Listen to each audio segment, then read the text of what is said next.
অনেকদিন আগের কথা। হিজলতলা নামে একটা গ্রাম ছিল। গ্রামের চারিপাশে ছিল শুধু জল আর জল, কারণ গ্রামটা ছিল একটা চরের মাঝে। এই হিজলতলা গ্রামে অনেক মানুষ বসবাস করত, কিন্তু তাদের প্রয়োজনের কাজে মাঝে মাঝে গঞ্জে যেতে হতো। আর গঞ্জে যেতে হলে তাদের পাড়ি দিতে হতো এক দীর্ঘ নৌকাপথ। আর এই নৌকাপথ পাড়ি দেওয়া এত সহজ ছিল না, কারণ একটু সন্ধ্যা নামলেই নদীর মাঝে এক ভয়ঙ্কর ডাকাত দল এসে উপস্থিত হতো। এই ডাকাতের মনে ছিল না কোনো দয়া মায়া, এরা ছিল একদম নির্দয়, পশুর মতো। যে কারণে গ্রামের মানুষ অধিক প্রয়োজন ছাড়া গ্রামের বাইরে যেত না। একদিন বিকেল বেলা হিজলপুর আসার জন্য একজন বাবা তার দুই মেয়েকে নিয়ে কালীপুর ঘাটে আসে। এই যে ভাই, হিজলপুর যাবেন? না না, এখন হিজলপুর যাওয়া যাবে না। হিজলপুর যেতে অনেক রাত হয়ে যাবে। আমরা অনেক দূর থেকে এসেছি, যার কারণে এত বেলা হয়ে গেছে। এখানে আপনি ছাড়া তো আর কোনো মাঝিও নেই। যদি একটু দয়া করে আমাদের নিয়ে যেতেন তাহলে অনেক উপকার হতো। নিয়ে যেতে আমার কোনো সমস্যা নেই, কিন্তু এতে আপনাদেরই সমস্যা হতে পারে। আমাদের আবার কিসের সমস্যা হবে? আকাশ তো একদম পরিষ্কার আছে, রাত যতই হোক ভালোভাবে যেতে পারবো। আকাশ পরিষ্কার হলে কি হবে? নদীর মাঝের রাস্তা পরিষ্কার নাও হতে পারে। নদীর রাস্তা আবার কিভাবে অপরিষ্কার থাকে? বুঝতে পারলেন না তো? তার মানে আপনি এখানকার অবস্থা জানেন না। নদীর মাঝে থাকে একদল ডাকাত, তাদের মনে কোনো মায়া দয় কিছুই নেই। তারপর বাবার আপনার সাথে রয়েছে যুবতী মেয়ে। একবার যদি দেখতে পায় আর কারো রুখকে থাকবে না। কিন্তু এখন আমাদের যে যেতেই হবে, কাল আমার ভাগ্নির বিয়ে। আপনারা যদি ভয় পেতে না চান তাহলে আমার কোনো সমস্যা নেই। এখন ভয় করে তোর বাড়ি ফিরে যেতে পারবো না। যা হয় হবে, আপনি আমাদের নিয়ে চলুন। ঠিক আছে, তাহলে নৌকায় উঠে বসুন।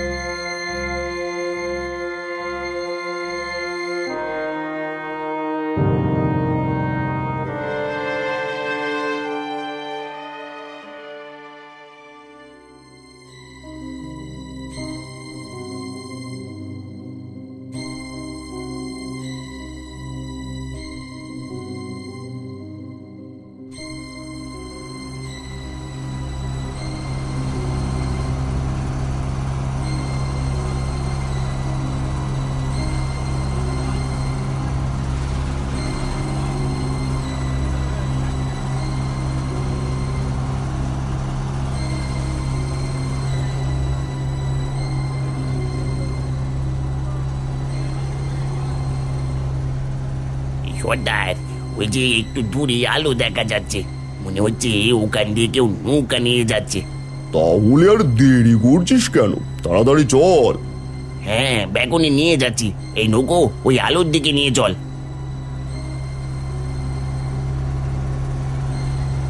সর্বনাশ হয়ে গেছে। ডাকাত ডাকাত দল আমাদের নৌকার দিকে এগিয়ে আসছে। তাহলে এখন কি করব? হ্যাঁ, এখন আর কিছুই করার নেই। আমি আগেই বলেছিলাম এই রাতের বেলায় নদীর মাঝখান দিয়ে যাওয়া ঠিক হবে না। এই নৌকো নৌকো থামা বলছি। ওরে বাবা, আগে নিজের জীবন নিয়ে পালাই। এই, আমাদেরকে রেখে যেও না, আমাদেরকে রেখে যেও না।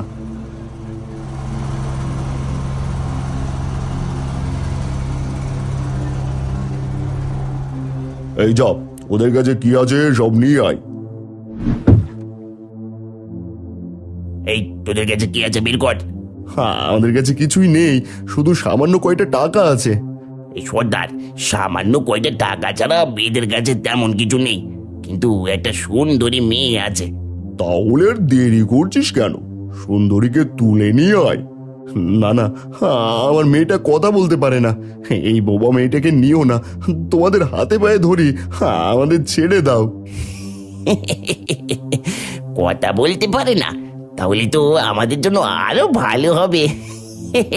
এই চল। না, আমার মেয়েকে নিও না, আমার মেয়েকে নিও না, ছেড়ে দাও, আমাদেরকে ছেড়ে দাও, আমাদের যেতে দাও। সর্দার, এই লোকটা তো বড্ড ঝামেলা করছে, কি করব? কি করতে হবে জানিস না?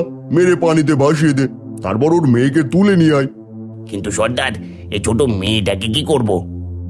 ওকেও মেরে ভাসিয়ে দে, বেচারি একা বেঁচে থেকে করবে কি? না না, আমাদের মেরো না, আমাদেরকে ছেড়ে দাও, আমাদের ছেড়ে দাও।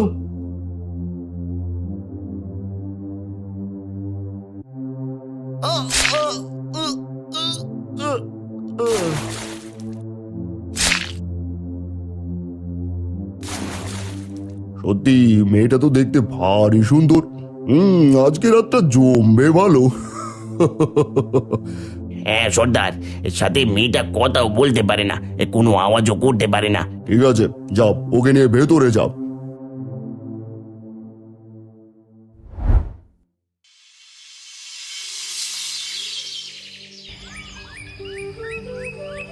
কি সর্বনাশ! এই মানুষগুলোকে মেরে কিভাবে নদীতে ভাসিয়ে দিয়েছে। আমার তো মনে হয় এসব ওই ডাকাতদেরই কাজ। রাতে হয়তো আমাদের গ্রামে আসার পথেই এদেরকে মেরে ফেলেছে। এই গ্রামে আসার কথা থাকলে তো এরা গ্রামের কারো না কারো আত্মীয়। হ্যাঁ, গ্রামে সবাইকে খবর দিয়েছি, আর সবাই আসলে জানা যাবে এরা কার আত্মীয়। এই দেখি দেখি কি হয়েছে।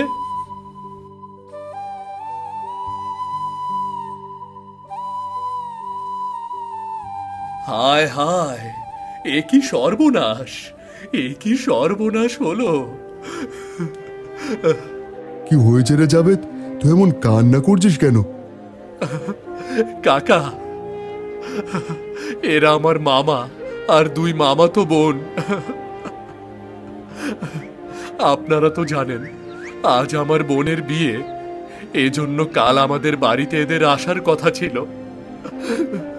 শেষে মেশে লাশ হয়ে আসলো। কাঁদিস না রে জাবেদ, কাঁদিস না।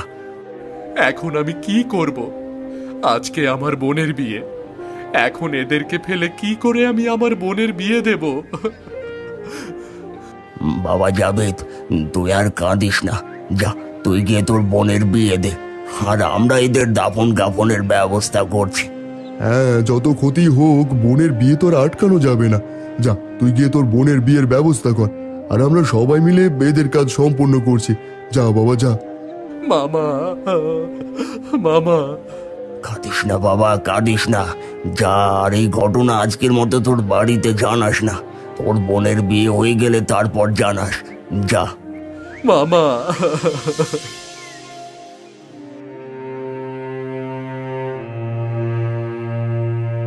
এতক্ষণ কোথায় ছিলি বাবা? বিয়ে বাড়িতে কেউ না থাকলে হয়, এদিকে গ্রামের সবাই যে কোথায় গেল বুঝতেই পারছি না। তোর মামা আর তোর মামা তো বোনদের আসার কথা ছিল, তারাও এলো না। তুই কি তাদের কোনো খবর পেয়েছিস? না, আমি কিছু জানি না। হয়তো ওরা জরুরি কাজে আসতে পারবে না। যতই কাজ থাকুক, একমাত্র ভাগ্নির বিয়েতে আসবে না তা কি করে হয়? ওসব জানি না। আমাকে আর এ ব্যাপারে কিছু বলবে না, আমার শুনতে ভালো লাগছে না। কেন রে, সব সময় তো মামা মামা বলে পাগল হয়ে থাকিস, এখন মামার কথা শুনলে রেগে যাচ্ছিস কেন? আমার কোনো মামা নেই, কোনো মামা নেই। হঠাৎ ছেলেটার যে কি হলো, যে মামা আর মামাতো বোনদের জন্য সব সময় পাগল ছিল, সে আর তাদের কথাই শুনতে পাচ্ছে না। এদিকে বরপক্ষ আসার সময় হয়ে গেল।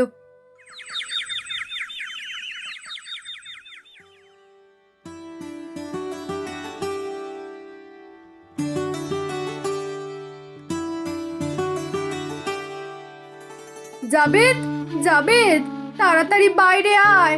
দেখ, বরপক্ষ এসে গেছে, বাইরে আয়। গ্রামের মানুষগুলো যে কোথায় গেল, কেউ তো আসছে না। এই রহিমা, যা, তুই গিয়ে মেয়েটাকে তাড়াতাড়ি সাজিয়ে দে, যা।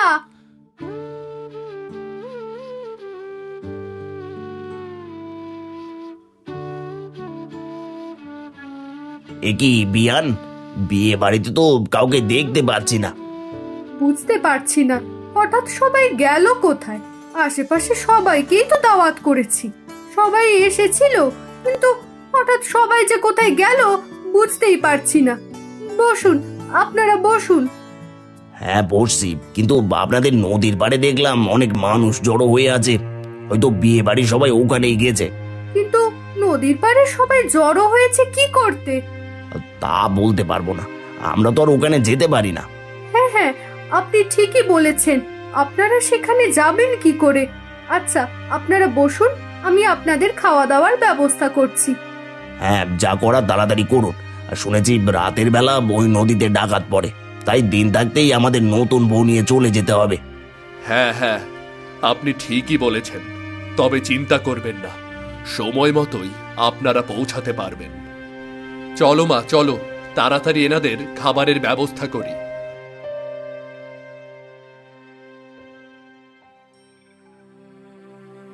জাবেদ তার বোনকে দিন থাকতে বিয়ে দিয়ে বিদায় করে দেয়। বরপক্ষ নতুন বউ নিয়ে নদীর কিনারে নৌকার কাছে এসে দেখে নৌকায় মাঝি নেই। এ কি, মাঝি কোথায় গেল? কানাই, ও কানাই, এই কোথায় গেলি? না, এই কানাইকে নিয়ে আর পারি না, এদিকে তাড়াতাড়ি যেতে হবে, এখানে রাত হয়ে গেলে তো বিপদ। মাঝি না থাকায় তারা নতুন বউকে নিয়ে সেখানে অনেক সময় অপেক্ষা করে। বেশ কিছুক্ষণ পর মাঝি এসে সেখানে উপস্থিত হয়।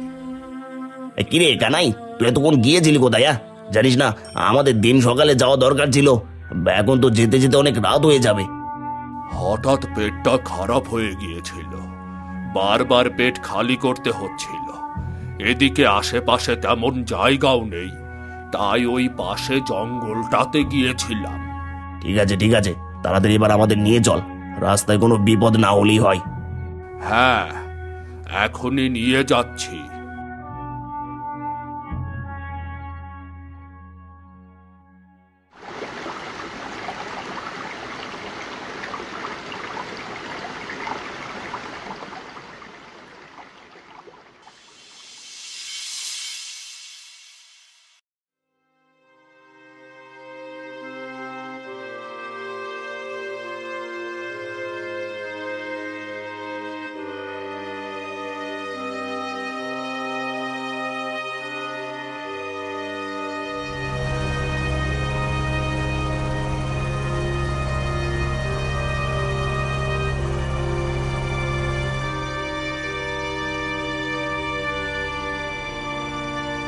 সর্দার, নদীর মাছ দিয়ে কারা যেন নৌকো নিয়ে যাচ্ছে।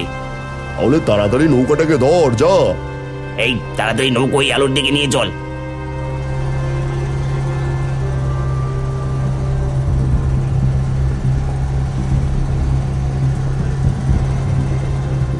এ কি, ওই নৌকা আমাদের দিকে আসছে কেন? সর্বনাশ হয়ে গেছে, ওটা তো ডাকাতদের নৌকা। তার মানে ডাকাতরা আমাদের নৌকার দিকেই আসছে। তাহলে তাড়াতাড়ি নৌকা চালা। ওদের নৌকা তো ইঞ্জিনে চলে, আমি এই ছোট নৌকা ওদের চেয়ে জোরে চালাবো কি করে? এই নৌকো থামা বলছি, নৌকো থামা। এখন কি করি? আর করার কিছুই নেই, এখন ওরা যা চায় তাই দিয়ে দিলে হয়তো প্রাণ নিয়ে ফিরে যেতে দেবে।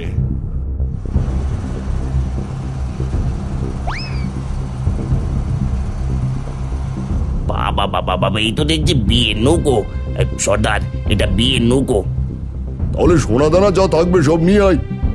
শুধু সোনা দানা নিয়ে আসবো নাকি সাথে করে নতুন বউকেও নিয়ে আসবো? নিয়ে আয়, সাথে করে নতুন বউকেও নিয়ে আয়। না, তোমাদের সোনা দানা যা দরকার সব নিয়ে যাও, কিন্তু এই মেয়েটাকে নিও না, একে রেখে যাও। এই বুড়ো, বেশি কথা বললে সবাইকে মেরে নদীতে ভাসিয়ে দেবো। এই মেয়ে, চল চল আমার সাথে। না, আমাকে ছেড়ে দাও, ছেড়ে দাও আমাকে। ছেড়ে দেবো? না, আমাকে ছেড়ে দাও। আমার ভাই যদি জানতে পারে না, তাহলে তোমাদের কাউকে ছাড়বে না, কাউকে ছাড়বে না। ছেড়ে দাও, ছেড়ে দাও আমাকে। আরে তোর ভাই কেন, আজ পর্যন্ত কেউ আমাদের কিছুই করতে পারেনি, আর তোর ভাই আমাদের কি করবে? চল চল বলছি। ছেড়ে দাও বলছি, ছেড়ে দাও।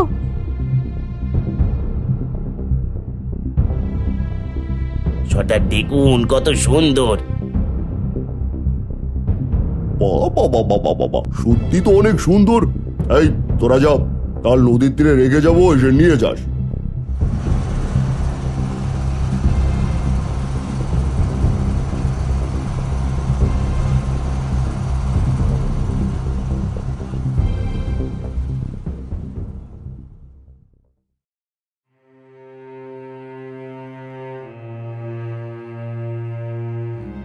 জাবেদ, বাবা জাবেদ, তাড়াতাড়ি বাইরে এসো। সর্বনাশ হয়ে গেছে, তাড়াতাড়ি বাইরে এসো।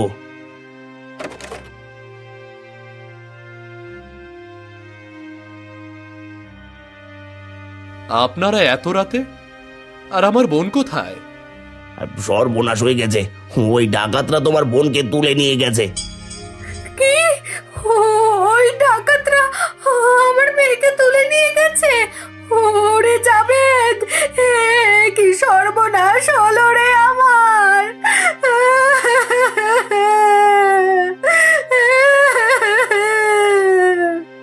কিন্তু আপনাদের তো দিন সকালে পাঠিয়ে দিয়েছিলাম। আপনাদের যেতে রাত হলো কিভাবে? সব এই কানাইয়ের দোষ, এর কারণে যেতে যেতে রাত হয়ে যাওয়ায় ডাকাতটা তোমার বোনকে তুলে নিয়ে গেছে। কিন্তু যখন তোমার বোনকে তুলে নিয়ে যায়, তোমার বোন বলছিল আমার ভাই তাদেরকে ছাড়বে না, আর তাই সেই সাহসে তোমার কাছে এসেছি। ওরে জাবেদ, তাড়াতাড়ি যা, আমার মেয়েকে আমার কাছে এনে দে, যা।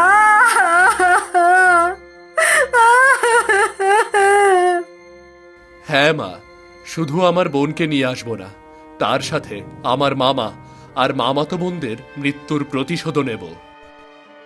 মামা আর মামাতো বোনদের মৃত্যুর প্রতিশোধ মানে? মা, ওই নির্দয় ডাকাতরা কাল রাতে মামা আর তার মেয়েদেরকে মেরে নদীতে ভাসিয়ে দিয়েছিল। আর তাদের দাফন কাফনের ব্যবস্থা করতেই গ্রামের কেউ আমার বোনের বিয়েতে আসতে পারেনি। তার মানে তোমার মামার মামাতো বোনদের মৃত্যু অবস্থায় রেখে তোমার বোনকে বিয়ে দিয়েছিল? হ্যাঁ, আমার বোনের সুখের জন্য মামার মৃত্যুর খবর পর্যন্ত আমার মায়ের কাছ থেকে লুকিয়েছি। জাবেদ, যা, ওই ডাকাতদের কাউকে বাঁচতে দিবি না। যা, তোর মামার মৃত্যুর প্রতিশোধ নিয়ে তোর বোনকে ফিরিয়ে নিয়ে আয়, যা। কিন্তু তুমি ওদের কোথায় পাবে? আর একা একই কি ওদের সাথে পেরে উঠবে? ও একা না, আমিও যাব তোমার সাথে। আর এ ব্যাপারে একমাত্র আমিই তোমাকে সাহায্য করতে পারবো। আর ওদের ব্যাপারে আমিও খুব ভালো করেই জানি। তাহলে নিয়ে চলো আমাকে সেখানে। হ্যাঁ, চলো।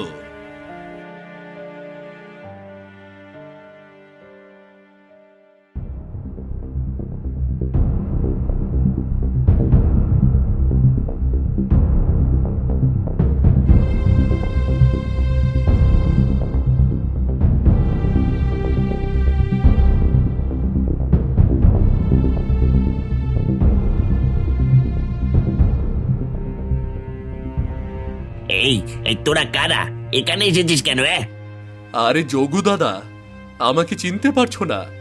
আমি হাবিলদার গফুর। দারোগা বাবু তোমাদের জন্য কিছু বিদেশি জুস পাঠিয়েছে। বলিস কি, বিদেশি?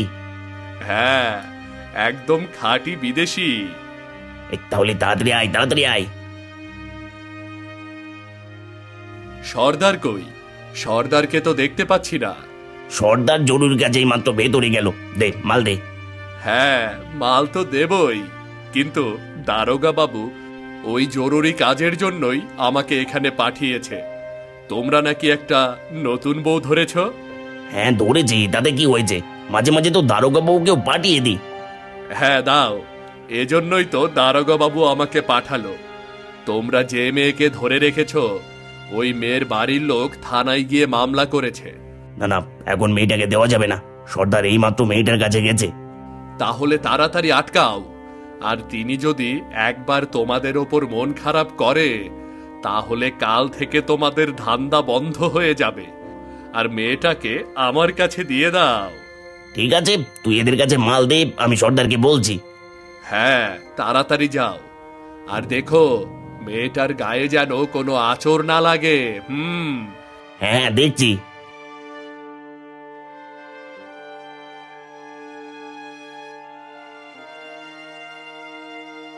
সর্দার, সর্দার, একটু দরজা খুলুন সর্দার।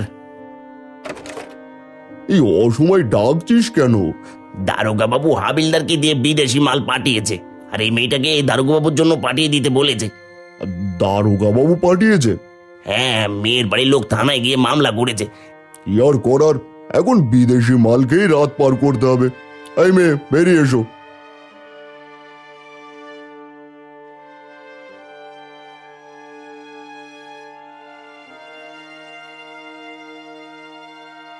আমাকে আমাকে যেতে দিন, আমাকে আমার বাড়ি যেতে দিন। এই হাবিলদার, নিয়ে যা, আর দারোগাবাবুকে আমার সালাম জানাস। হ্যাঁ হ্যাঁ জানাবো। আর দারোগা বাবু কিন্তু অনেক টাটকা মাল পাঠিয়েছে, অবশ্যই খেয়ে দেখবে। হ্যাঁ, এখন মাল ছাড়ার কি কোনো উপায় আছে? যা যা যা, নিয়ে যা। এই মেয়ে, চলো।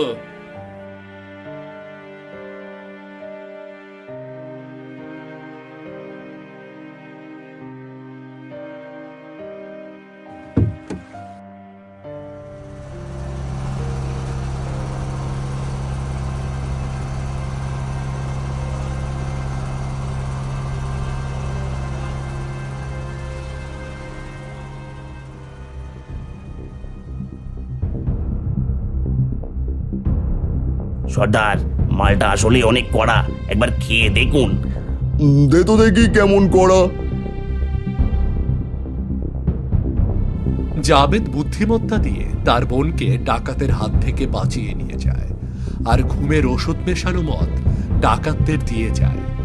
এই মদ খেয়ে ডাকাতেরা সবাই এক এক করে ঘুমিয়ে পড়ে। কিছুক্ষণ পর জাবেদ তার বোনকে নিরাপদ জায়গায় রেখে তার মামার মৃত্যুর প্রতিশোধ নেওয়ার জন্য আবার ডাকাতের নৌকায় উঠে আসে। এই তো সবাই ঘুমিয়ে পড়েছে, এবার এদেরকে জ্যান্ত ডুবিয়ে মারবো। জাবেদ এক এক করে সবাইকে নৌকার ভেতরে রেখে দরজা আটকিয়ে দেয়।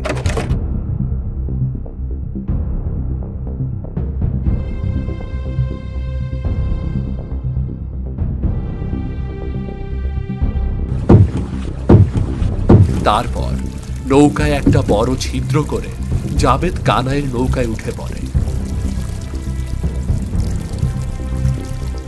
কিছুক্ষণ পর ডাকাতরা সহ ডাকাতদের নৌকা পানিতে তলিয়ে যায়। এতে সব ডাকাত একসঙ্গে সেখানেই মারা যায়। এভাবে জাবেদ তার মামা আর মামাতো বোন সহ সবার ওপর হওয়া অত্যাচারের বদলা নেয়। সেই থেকে হিজলতলা গ্রামের মানুষ নিরাপদে চলাচল করতে থাকে। কিন্তু একটা প্রশ্ন থেকে যায়, দারোগা বাবু কি আবারও এমন কাউকে পাঠাবে যারা হয়ে উঠবে আগের ডাকাতদের মতোই নির্মম, নির্দয়?